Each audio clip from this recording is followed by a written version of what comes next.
Hi everyone, it's Dot and welcome to week 5 of my final 50. Before we get to the numbers, I want to give you a brief update on some of the challenges I've been having.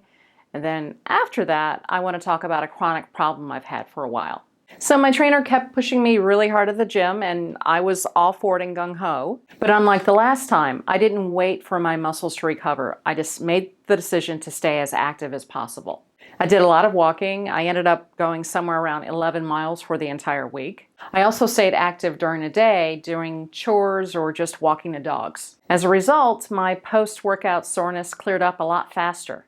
And also by staying active, I wasn't mindlessly snacking. Now, as far as the constipation, I'll just say that it's improving. I'm still trying to figure out the right amount of magnesium citrate to use, and I'm definitely hitting my daily water goal. The biggest difference was really the amount of walking I did. That went a long way to getting things moving.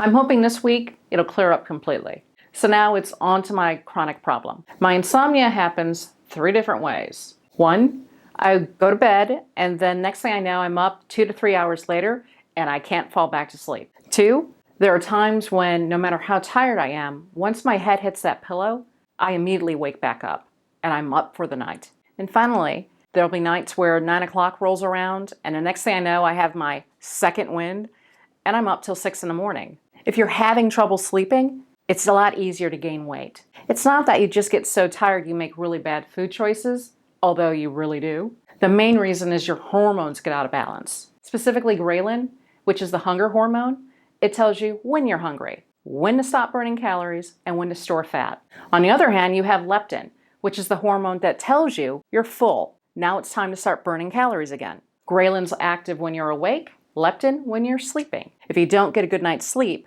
ghrelin becomes dominant. You start feeling hungry all the time, even though your body doesn't need the food at all. In my case, once I started eating low carb, it seemed like the insomnia vanished after just a few weeks. But turns out that was only part of the reason.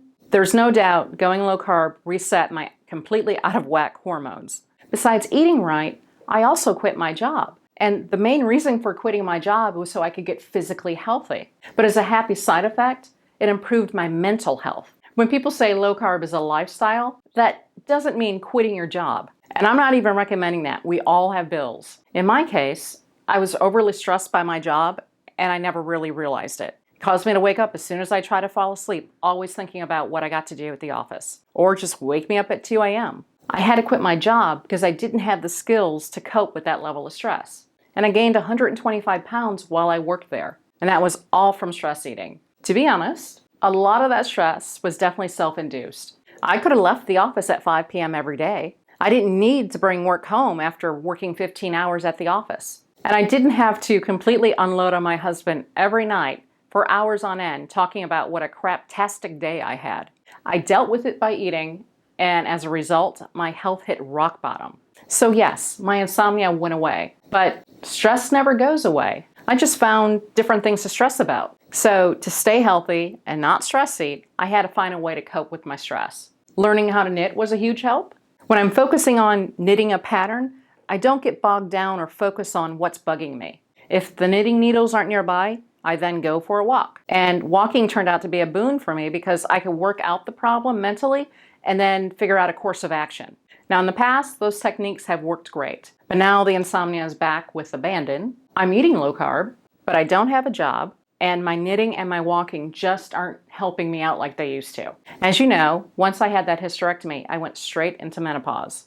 That means the hormones are out of whack again, so that's triggering my insomnia, and I'll have days where my stress level is off the chart. Out of the blue, I will stress over the most minor things. Things like the clutter around the house, or not getting into a car accident, the dogs, the cat, doing laundry. And it's not that I just stress over something. I go down into the rabbit hole, and I feel myself going down. I know I'm being completely irrational, but I can't pull myself out of it. Emotionally, I move from stress to anxiety to a full-blown panic attack. Or, unfortunately for my husband, I turn into a rage monkey. So what do? Easy.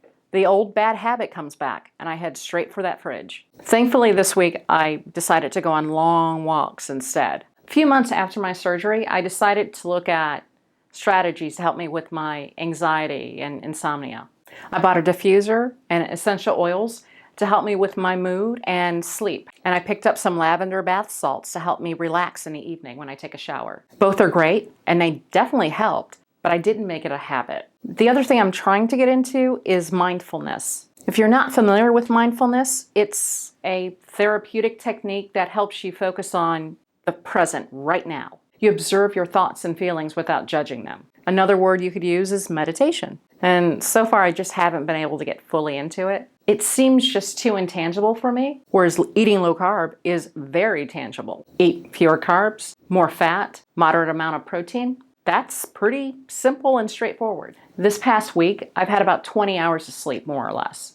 And I've had one too many emotional meltdowns. So I'm going to give mindfulness another try. This morning, I fired up that diffuser, added some lovely orange drops to it, and it really enhanced my mood. I got a lot more done than normal. I also opened up a mindfulness app that my physical therapist had recommended. It's called Insight Timer, and it is free. The app has a lot of free meditations. Insomnia, dealing with stress, learning to say no. I found a mindfulness for beginners that's about 5 minutes long, so I'm trying that one tonight. As far as creating an environment that gets me ready for bed, I've already done that. We keep our bedroom dark and slightly cool. I do need to get better at no caffeine after 1 p.m. I need to reduce lighting exposure about 30 minutes before bed, and I need to shut down the iPad and my iPhone a few hours before I go to bed. I don't know if I'll see any changes in my anxiety levels or whether or not I'll be able to sleep 8 hours a night anytime soon, but I need to do something than just let menopause paralyze me. Next year, I do some lab work to figure out which hormones are giving me my biggest problems. I'll be testing estrogen metabolism, my adrenals for cortisol, the stress hormone, my thyroid, vitamin B12, and a genetic test to see how well I actually use B12, iron storage, anemia, my kidney and liver enzymes, sodium and potassium levels, and as you can see, it's a lot. All right, let's get to this week's numbers.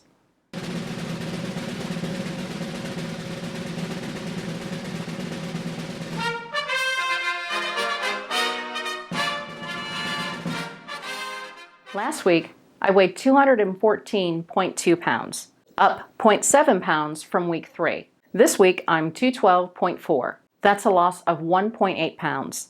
As far as what I ate, I pretty much stuck with the menu I posted last week. The only tweak I made, I added a little bit more protein after my really intense workouts with my trainer. And just like last week, I'm posting my current menu below this video. Thanks for checking in, and until next time, I'll see ya.